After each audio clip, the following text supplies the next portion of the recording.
How to use arc command in AutoCAD. This command can be used for draw a arc and angle and round shape in your drawing.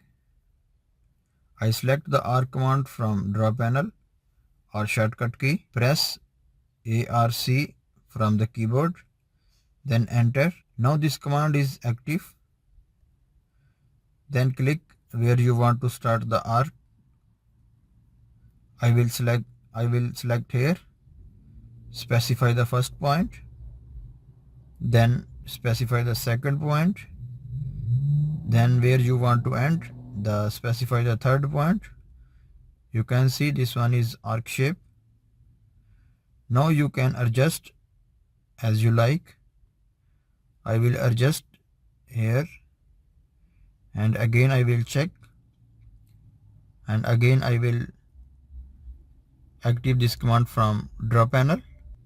Now I will select this command is from draw panel. I will select, now is active this command.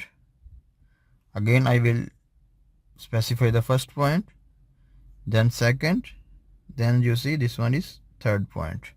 So this one is our arc is complete. So this is the use of arc command.